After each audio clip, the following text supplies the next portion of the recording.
Hello, everyone. My name is Gus. Hi, I'm Woody.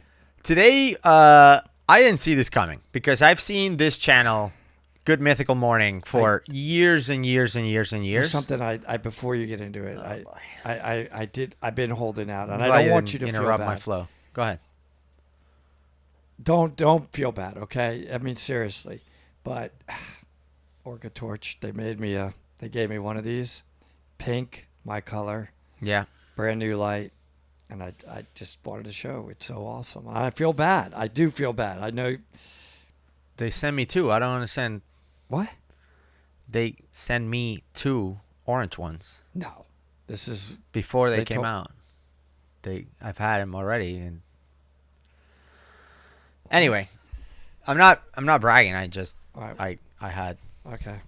I've also. Well, then, I don't know if that's true or not, and if it is, but you don't have this.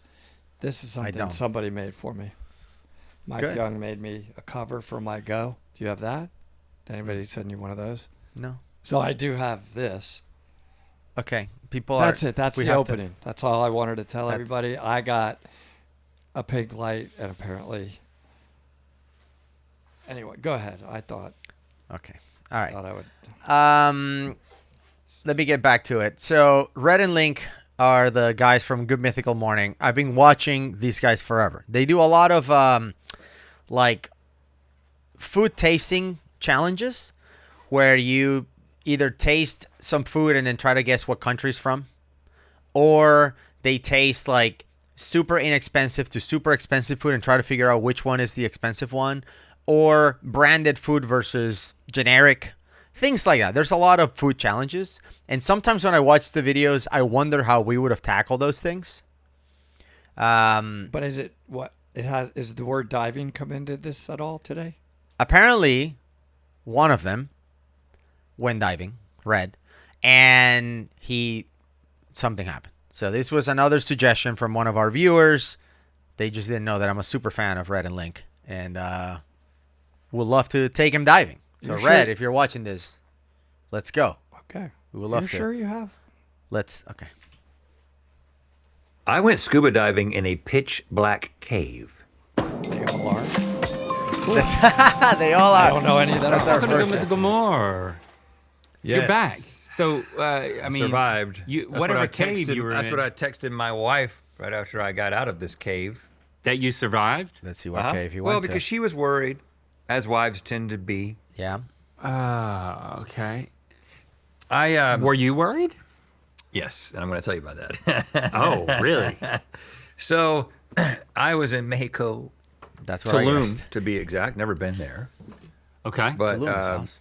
You're a lot of hearing me people have loud, recommended right? it. It was a On nice the- sort of course. halfway point. Yeah. Even the video is to really, meet, really low for me. Jesse's sister and her husband for a little celebration of her birthday. And we were, and Chris, my brother-in-law, is scuba certified. Okay. And I was like, I'm scuba certified. I didn't go scuba last year because I was kind of dealing with the heart stuff last year, and I didn't want to like have it, even though it I wouldn't had have been no dangerous. idea I didn't Rhett- like the idea of having Rhett an was a AFib scuba diver, so episode that's great. while Yeah. scuba diving because that's just kind of disconcerting. you Yeah. know? And so I was excited to get back at it. And I asked him if he wanted to go, and he was like, yeah. And then They went to a I was cenote. like, okay, we were getting of ready for the course. trip, and I was like, you got to send me your scuba certification card. And he sent me his PADI open water certification. It was from 1990. It was Diving for a like while. he was a baby. And he wasn't even concerned? No, I no. mean, when we miss a 1990. I was like 50. if I go a whole year, I'm like, I feel really rusty. Well, here's the thing about Chris. First of all, he's a very like you don't ever worry about him in situations like Chris. He's like he's kind of like he doesn't panic and he knows how to do things.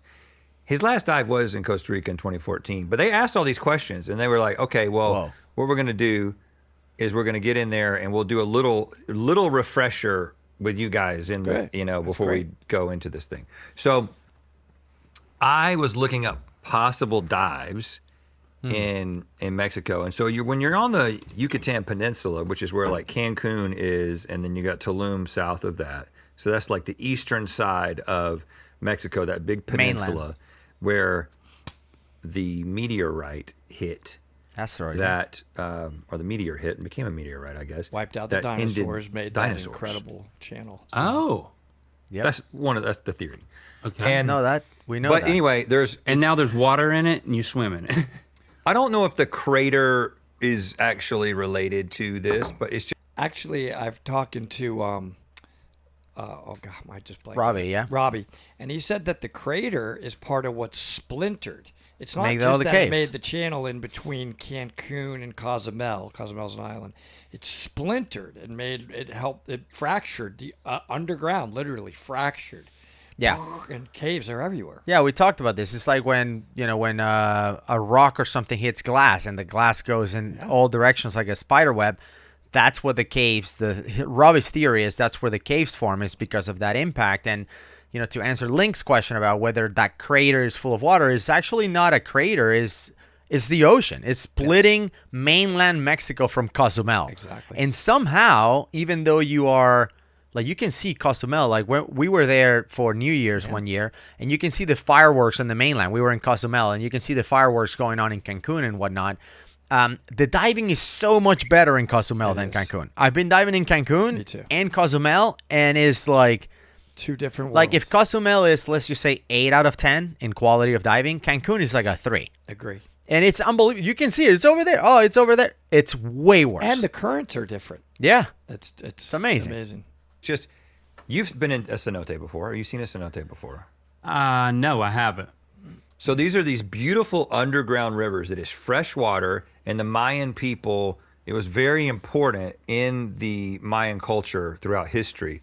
It was a holy place, but it was also a place where they would drink the water. And I thought it was like the way that I've seen it from like a flyover An or open drone. cenote. It's just a hole. Yeah. That were like very lush, and then it's just it looks like a pond. Yeah. yeah. But you're saying that's an underground river. So basically what it is, it's They're a all giant connected. limestone formation that goes for miles and miles and miles, maybe across the entire Yucatan Peninsula. I don't know how long it goes. Probably. And what happens is you've got these limestone caverns that were empty at one point, forming stalactites and stalagmites. Mm-hmm. And then at some point it filled up with water.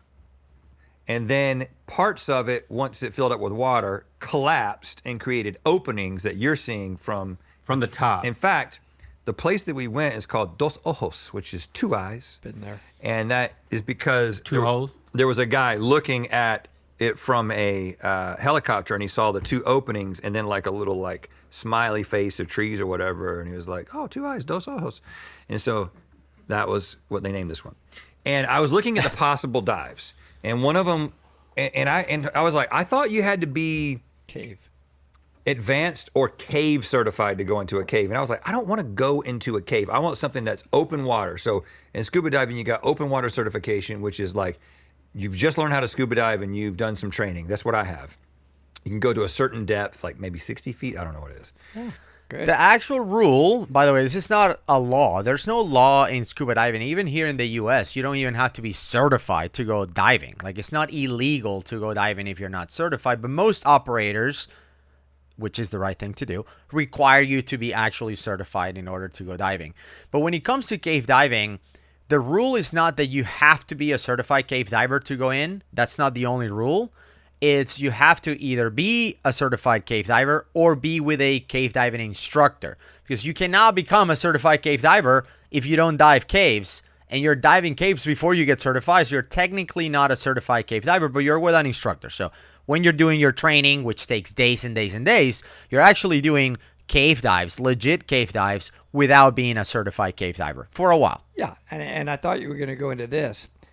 When he says I'm a open water diver, Correct. For those that don't know, that means he has the ability to have an unobstructed ability to go to the surface. Okay? In this case, typically they say don't go below 60 feet. Yeah. When you're a cave diver, you can't go to the surface.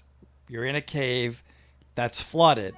The only way to get to the surface is to swim back to that entrance, that hole he's talking about, At that point, you're in open water and can go to the surface. That's a big difference.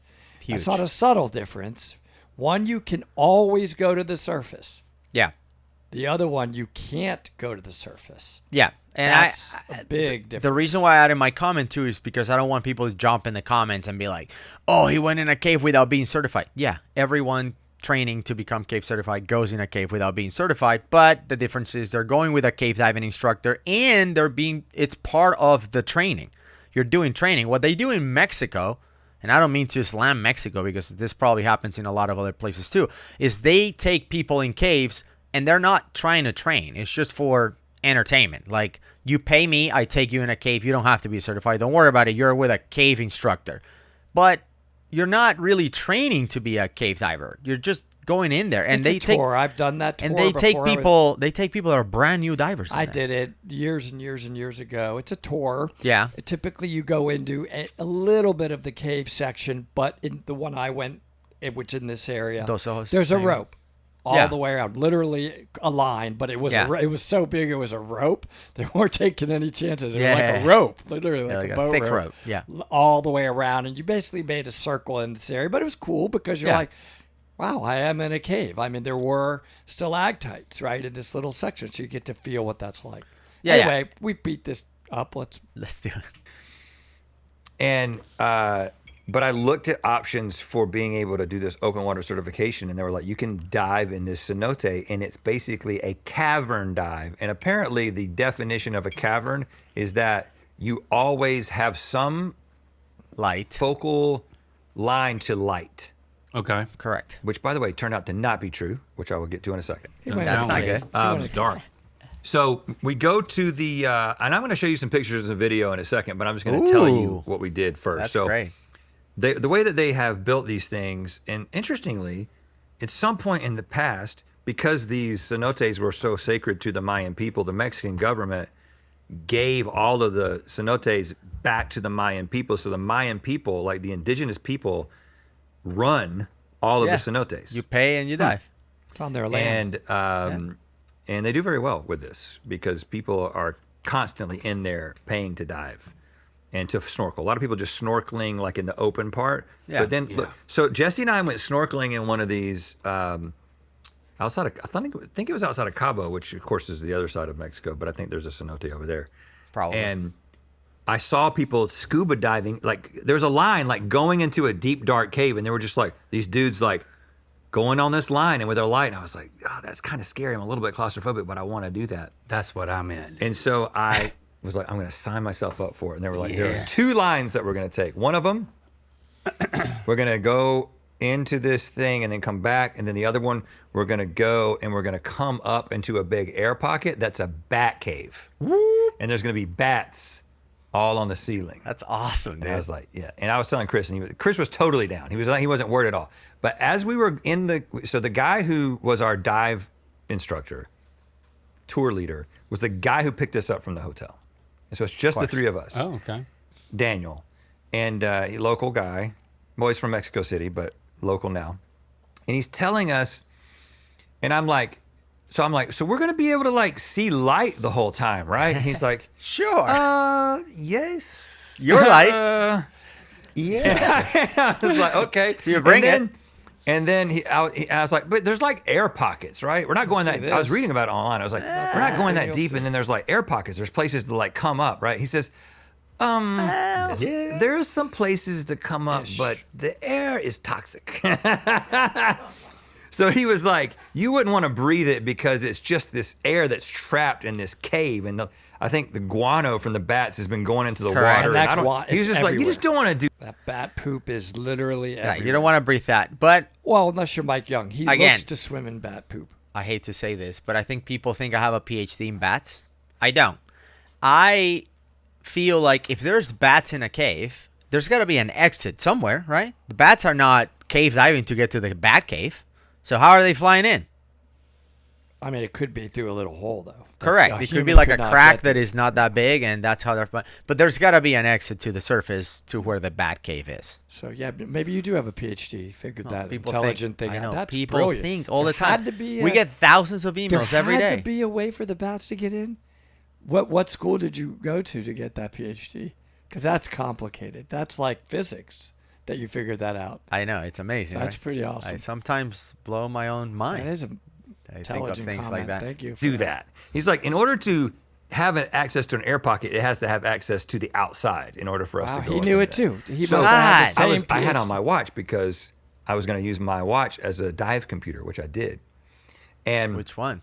I am like looking at my heart rate go up there on any my other one watch. And I'm Probably like, an Apple In the Watch. car? I'm already nervous. And I'm thinking, I don't want to get in there and use all my air because I'm asking all these questions. He could tell I was a little bit nervous. And he was like, you're going to be fine. He was like, I've never had anybody run out of air. He was like, I've got 2 whole tanks. He had 2 giant tanks. And he's like, I'm only going to use half of one of my tanks. So you've got your brother-in-law's extra air, assuming he doesn't run out. And then you've got my whole tank. And then there's other divers. And also, like, we're always going to be like 5 minutes away. He's like, you're That's fine. good. So Yeah. I was like, okay. So then we go into the cenote and you like get your buoyancy down and all that stuff. And then we start diving. I'll show you some of the pictures of the Let's video watch it. now. Let's watch it. So, Look at that. Crystal clear, Who's taking dude. this video, It's perfect. Daniel? No, so Daniel's in front with those 2 tanks. And then that's me, the very long person. And look at the difference in And now him. you'll see when Cave dive. he tilts up a little bit here that this is at the end of the dive where, okay, see all these people.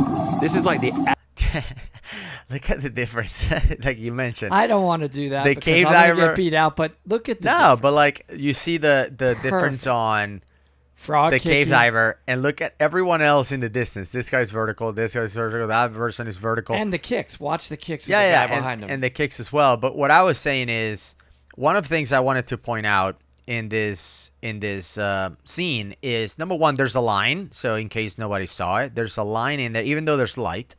But number 2 is the type of silt in here, which we get questions a lot on. When you disturb the silt, how long can you just wait it out? And the answer is it depends on the type of silt. This one I can see just by looking at the picture that is that beach sand silt, which is very hard to, That's number probably what one, they get call- a full that's probably silt the out. scientific name. Well, it's, Beach silica maximus. And when you disturb it, it's almost impossible to get a full silt out because it's so heavy. It's like you pick it up and it just falls back down. It's awesome. If you're going to have silt, this is the silt that you want. access to the whole thing. Like this is the access to where you would walk down and come into that thing, right? Yeah, that's the exit and entrance. Yeah. So this is because the guy who's taking pictures is hanging out here where all the people are snorkeling. Look beautiful. And he's just like going Looks around amazing. taking pictures and videos and then Selling it. charging you a lot of money to airdrop them to your phone when you get to the shop at the end. Can't blame him. Red, we could go and take videos and pictures of our whole experience with Red. Exactly. I mean, I have a. You don't need to pay I some got dive Mexican hole. guy. You want to see my camera? That's don't. I will not charge you and take the most amazing shots of you using this.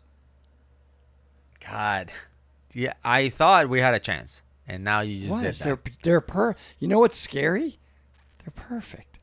And people get so flustered. They're like, "What camera system did you have?" I'm like, "Well, Nobody it was has made ever by asked a that. special company called Apple." That's true.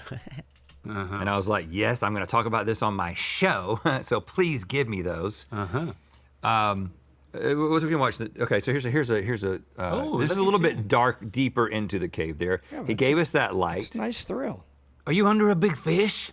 No, that is just looks the like ceiling. scales. But you can There- see So there's there an were air little pocket, teeny air pocket fish above. throughout this thing. Very, very small fish, and that was almost the only wildlife that you could see in there. Yeah. because Not a it's whole lot of almost animals just in caves. completely crystal clear water. As far as you can shine your light is as Wow. far as you can see. And how beautiful. cold was it? I think so we were in 77 degrees. 78, 3 mil 76 wetsuits, there? I think, and the water temperature was like 62, 63. So it wasn't bad. No It wasn't- chance. That's cold water. Not there. But it's not That- California cold. You know what No, I mean? typically the Mexico caves in Yeah. that area 70s. are about 76 when I was there with Yeah, yeah. Patrick. And then the Florida caves, most of them, there's some different, around 72. To Some are 68, yeah. 68, yeah. Yeah. But yeah, I think you got that wrong. It's okay. Let's go to the next picture. So you got Chris coming up with me. Chris, he's chill. He's fine. Are you holding on to a line at most of the time? No. Can you don't see touch the it. line in this You can see picture? the No, line, you're not yes. holding on to the line, but you are following the line Correct. like it's a like it's a highway. So you've got the rope, and so you're going like this, and there's other people coming out on the other side. You know what I'm saying? Oh yeah. Okay, next. Yeah. I think this is another video. No, this is just a picture. Beautiful. Okay, Oh, this is a that cool looks one. So badass. that's Chris, and this is like when you're getting back to the end again, and you've got the Is that when he ascended to heaven? beams of light coming down. And I think there's another one of me that's kind of go to the next one. Oh yeah, look at that. Is that when you descended to hell? Well, here's what I'm gonna do. I'm gonna get this printed out, and I'm gonna put an inspirational quote under it. It's gonna be like motivation, what I need to do this again. Oh look, peace sign.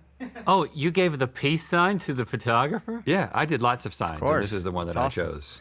Okay. So this isn't that crazy because I'm there at the end. But let me tell you about You should have done one of these. what is that? That's Three Stooges? That's a turkey. Oh my god. And then you've got No, I you can't should- remember what the should do any of them are at this point. Sea turtle? What is this, Chase? You know, you're a scuba diver. If you put your hand the other way so that the fist is on the back of your hand, and then do that, yeah, that's a jellyfish. Yeah, jellyfish.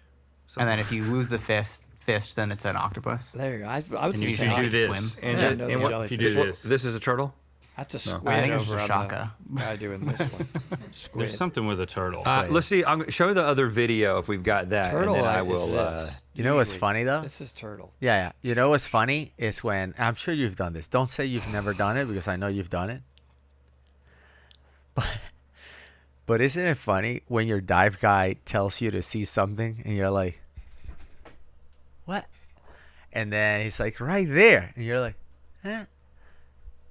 There, and they make some sign, and you're like, at some point you just give up. You just pretend you'll be like, oh yeah, That's cool. awesome. You didn't see any. What are you talking about? What are you Not showing only me? have I done it, I'm going to admit this right now. Not only have I done it, I'm going to tell you 7 out of 10 times I did You don't not see see it. And they're excited about it after Yeah. the dive. And you want to I be part find of it- it. And you're you're like, like, absolutely. That awesome. Did you see that NASCAR slug that I show you? Yeah. I'm like, what? NASCAR? Oh yeah, the NASCAR slug. I'm like, nice. Do you I see saw that? Do you see that Viper nudie prank? What? Yeah. Oh yeah. That It one was was like amazing. 12 minutes in, I think. Yeah. Remember the colors? I'm like, yeah, it was vibrant. Oh, yeah. What color was it? Oh, every color. And we're looking at All each the other like, colors. All the colors. Is there another video? Yeah. Okay, so I'm doing that kick, and you The go see. audio makes me need to pee. Look, now, I go to the frog kick, which I think looks kind of dumb. No. He told us to do the frog Okay, kick try it. You to should. keep from kicking up the sediment. So this is like right when we were getting in, and I was like practicing the frog kick. I kind of Fine. gave up on it. Yeah, a you need to little work bit. on that. Yeah. Okay. Give up on We'll it. help you out, Rhett. Okay, but here's the thing. So we get to the bat cave. You know that I am not into bats, but we got to the bat cave, and we Disease. and rabies. we came up and we Please show the Batcave. looked up, and there was light coming in from the sun, and That's how they come he in. was like, "Oh, all the bats have left." He was like, "The bats have left because people." He says, "Oh, it's because there's been people coming in here and shining lights, and they're like, what the hell?" And they get out of there. But then we found one little hole that had like 20 bats. We finally found a little bat. There's a furry hole. I was like, "Oh, there they are," and I got right beneath them. And then I started thinking about the guano coming down and going in my mouth and giving me an infection. And so I do closed my think about mouth and that. moved to the side because in the bottom of the all throughout the cave, in these little the lowest spots throughout the cave, there was poop and then Everywhere. seeds like that big. And he's like, those are all the seeds that the bats They eat. poop, They're yeah. fruit bats. Okay. Or they're bats that eat fruit. Mike and Lazy so it's looks just like these it's collections of comfortable. seeds just all around the bottom. Not growing, of course. And then he showed us some fossils, like in a couple of places, because that used to be the ocean floor. And then he reaches down and he shows me like this skeleton of a bat that was like on the bottom. And I didn't realize what he was doing until he reached down and he like picked up a bone and he like hands it to me.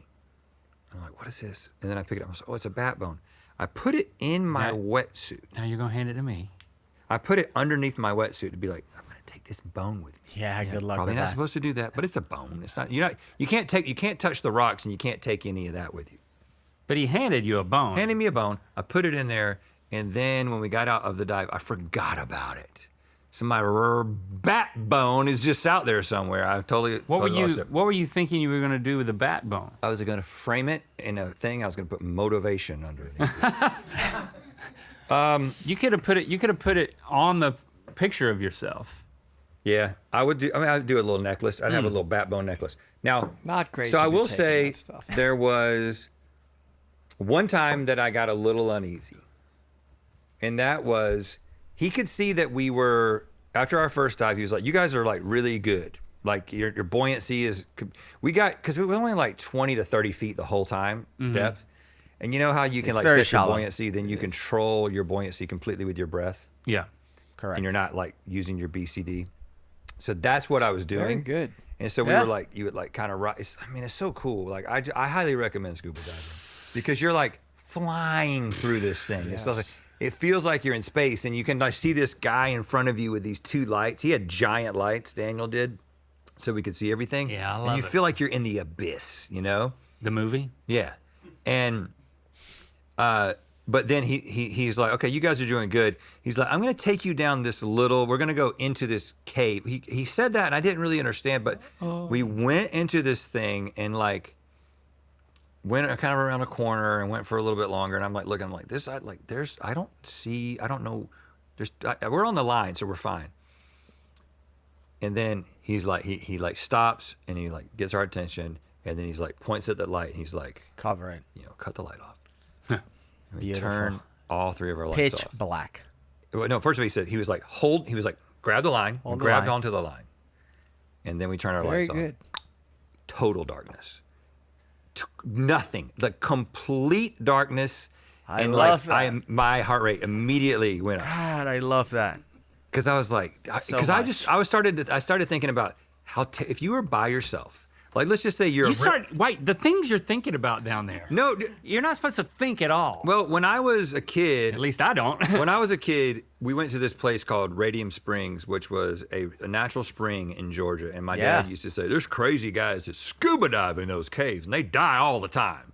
You know, he like told me, he made me, and they did because you would go in there, and this was back in the day. Toxic fumes. In like the 80s where like you are the one figuring out the pathway. And you're the one tying the line. How awesome is that? These lines are really well established. But I was just thinking, could you imagine? But complete and utter darkness. If you got completely separated from your group, and then your light stopped working, and you were in a cave, you have two more. And it's not like you can feel your way because you know how disorienting. That's how you is. do Like, it. You can't tell if you're going up, and so then. Okay, so That's two exactly things. how you do it. Two things. So that's great. He's doing a good job. I love it. I love it. And I wanted to mention, by the way, Rhett and Chris, they look great. Like in the water, in terms of like trim, they do. They have good trim. Now, when you were breathing out and you were dropping huge, that tells me you guys had too much weight on you, because that's what you see when you're overweighted is that you blow out and you drop fast. If you had just like a couple pounds, I mean, you were diving at 3 mil, then you would have breathed out and still moved down, but not as fast as you did. So I think this guy, Daniel, probably overweighted them a little bit. But I love that feeling of when you're in a cave and you cover your light, which you do a couple times based on like when you're doing a lost body procedure. One of the things that I do, or that I was taught, is you cover your light to see if in the cave you see a light coming from somewhere and you're like, oh, that's where my body is, and then you go get them. And when you do that, because the exercises, that doesn't work. It's like you can't see your buddy, his light's not working, or he's far away. And you're in pitch black, it's so peaceful. Like I love that. So that was cool. But the second thing I wanted to mention, and he was like, well, what do you do if your light dies? Cave divers take at least 3 lights.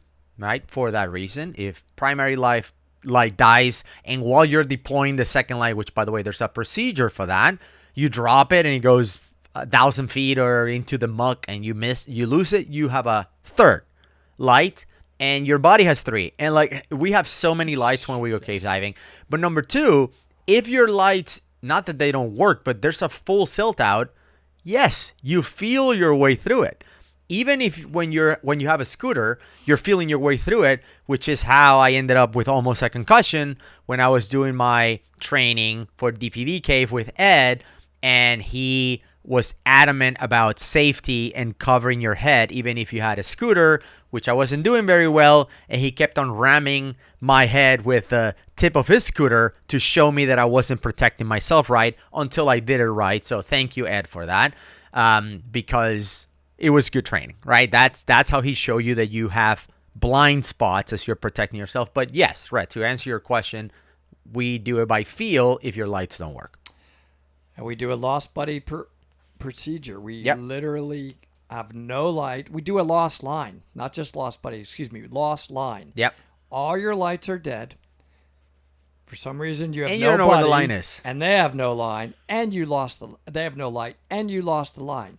The procedure is to cover your head. Literally. You have and literally sweep from down, blind. Up, move forward a little, down, up, and you're tied off to the spot where you start, because you could be, at least you want to be able to get back to that so you can make a pattern from there. Okay, first I went straight from that tile spot. Now I'm going to turn. I didn't find it. Maybe it's over here.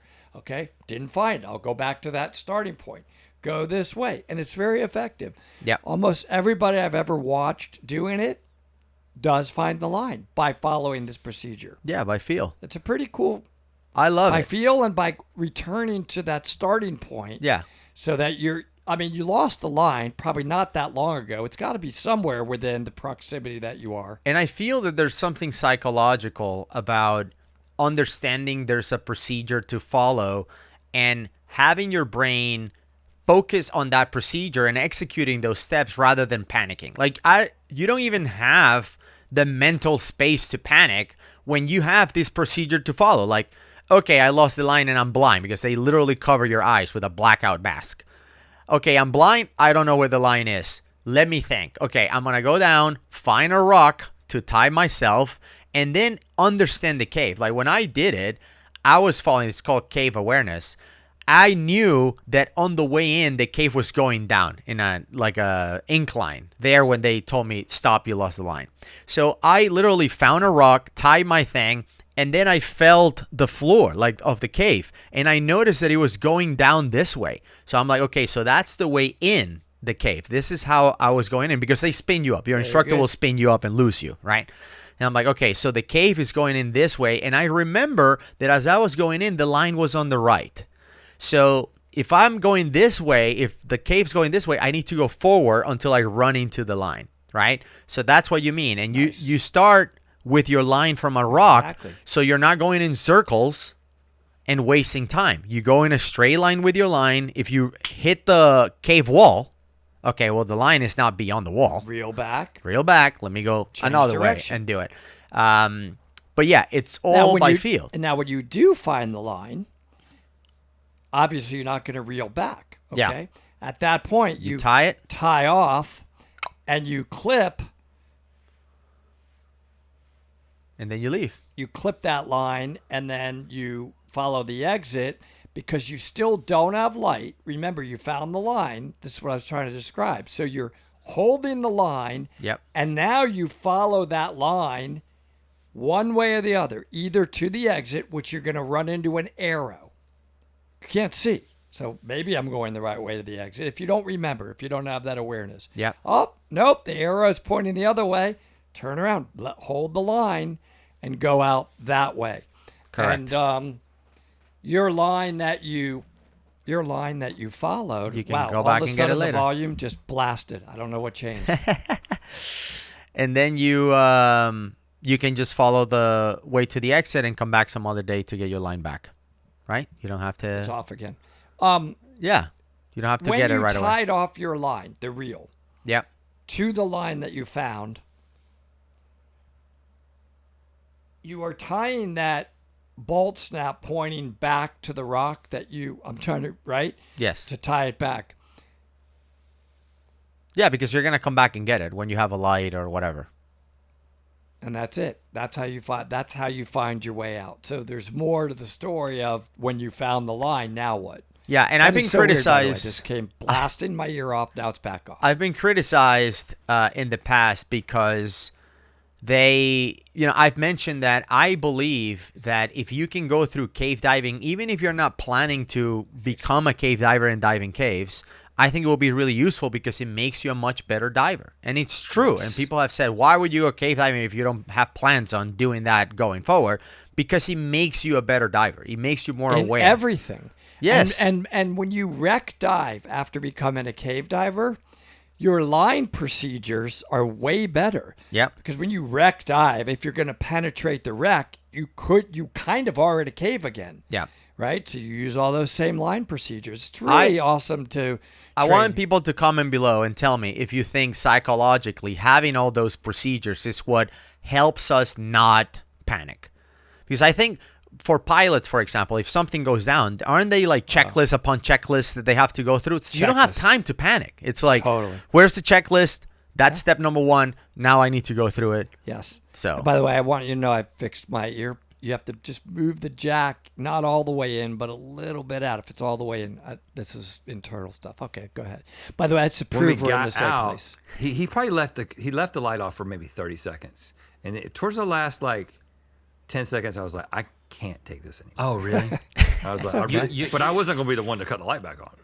I was gonna let him do it. I was like, I'm holding on to this line, and so then he cuts it back on, and I'm like, you give if you give this symbol in diving, it means we're going up. We're out. Yeah, you can't give them. You give this, it means you're going down. This means you're okay. That's the international symbols. So I was like, I'm still cool, man. This means octopus. And then we came out, and then we were talking about it after. He was like, he said, as soon as it went dark, you guys lost your buoyancy control. And he was like, I could feel the line going up. And I had no idea. I couldn't feel it going up. But he could. That does happen, he's done it for You're doing a lot of shallow breathing. He's doing something. Absolutely. He's right. But then I got out. As soon as I got service, I texted Jesse, I survived. But that feeling of being in complete and utter darkness, I mean, I've awesome. been in a cave before, not underwater, where you do that. And your body does have a reaction, even if it's not stress. It's just like your eyes want to open, your eyes want to see so bad that they just peel themselves. It feels like your eyes are peeling back. Kinda, yeah. And you're just like, oh my, I just don't think about worst case scenarios, man. I just go with people who do that, like Chase. Yeah. Chase, you asked me, are you going to take your camera? Mm-hmm, yeah. Because, I mean, you got into scuba diving first, then Link got into it, then I got into it. We've been on a couple of trips with you. How are these guys divers and I didn't know? You got the camera. Been watching forever. And I have a camera, like a 360 camera. Us. But I have just I have learned too many things to think about. I don't need the camera. I'll let this guy do it, and then I'll give him pesos to airdrop it. Also, it's almost a rule that when you don't take your camera, you end up having a better dive where you see more awesome stuff. Because the animals look for cameras. Oh yeah, They get shot. They're so shy. The one time my camera flooded, I immediately saw an octopus and a harbor seal over at the Channel Islands. I'm just gonna, you know what? Just have to remember it. I will say I used my Apple Watch. Not a sponsor, and the Oceanic app is also not a sponsor. Yep. But I was like, I'm going to use this thing, and it has an app, and it Downloads. automatically created logs, and it automatically recognized that the pictures that I had taken at the same time, the pictures that got taken at the same time as my dive. Oh, wow. So it logged, and it includes all of the media, and it has where it was, your dive profile, and it's cool that it brings in the photos. Yeah, and so it's like, I'm so bad at keeping my log. Yeah. So now it's just automatic. That's nice. And I've got to tell you, I caught the bug again. My favorite type of diving is I'm ready to go again. Cave and cavern diving. But I think when you're talking about not knowing what to do if you're separated, there is a cave certification, right? Of course. Yeah, there's cave certification. So then Wreck's kind of similar too. You're told. So then you learn how you're supposed to react to those kind of things. Correct. Now, I'm not going to. And I would guess that it has something to do with. You probably need to have a noise-making device. I'm not doing. No, cave. you don't. I don't want to do real caves. I'll stick with caverns. But Let's do question: Chase, do you know about this wreck that's off San Diego that they sunk? That's supposed to be crazy awesome. Yep. If it's the one that it's the one I'm thinking of, I dove it once. It's like 360 feet long. Yeah. And it's kind of at an angle. Yeah, slightly. They a lot of times they'll take one of these old warships and they will sink it for the purpose of diving. Mm-hmm. And they did that, and then when they sunk it, it flipped on its side. So now, Yeah, and it it sunk happens. early, so everything is on its side, and so now you dive through all of the wreck, but the doors aren't in the right places because of all that, and so you get disoriented. I'ma do that. But so you've done it. Yeah. There's the Yukon, and then there's the Ruby E. I think I did the Ruby E. And they're like This It's was cold a in while California, ago, right? when I first You have got to do certified. dry It was Really suit. cold, teenage. 50s. And I Dry suit. that was one of the few times I was like, oh, I dived beyond my means. I went a little deeper than I could for than the just basic open water cert that I had at the time. And it was dark, and I didn't know my buddy that I just met on the boat, and I immediately was like, I shouldn't be here yet. And so I don't really remember much besides like Panicking? Don't panic. Yeah, Don't the thing panic. is, well, don't I panic, actively was. When I dive with Shepard, because he's 17, and when I dove with him before, he was like 14 and 15. Having a 14-year-old as your dive buddy, you're worrying about him the whole time, and he's never checking on me. Never. Like, And they don't supposed to breathe. check constantly on your buddy, and I I'm will like, say that was kind of what it was like diving with Link too. Like he was like you were just having such a great time, Yeah, and you you were gotta always a check little bit on your buddy, behind. man. Or when you decided to lead, all of a sudden you were just like way ahead of us because you were just excited. yeah. Got to keep up, man. I mean, last time we went, we had a stranger with us, and I regret that. If I really regretted it, we Stranger could have done danger. something Damn. about it. There goes our Go down to chance 3, of come up with 2. diving with these guys. That's right. That's a But, great way to get rid of I don't think somebody. he deserved it. So Rhett, how deep did you end up going in the cenotes? 30 feet. I think my max depth, which I can look at my logbook and tell you, was 33 feet. So it was not Yeah. bad at all. It was Pretty shallow. nothing. Now, most cenotes in Mexico are shallow like that. Like 12 feet, 20 feet, very shallow. And, man, I would love to go diving with these guys. Be fun.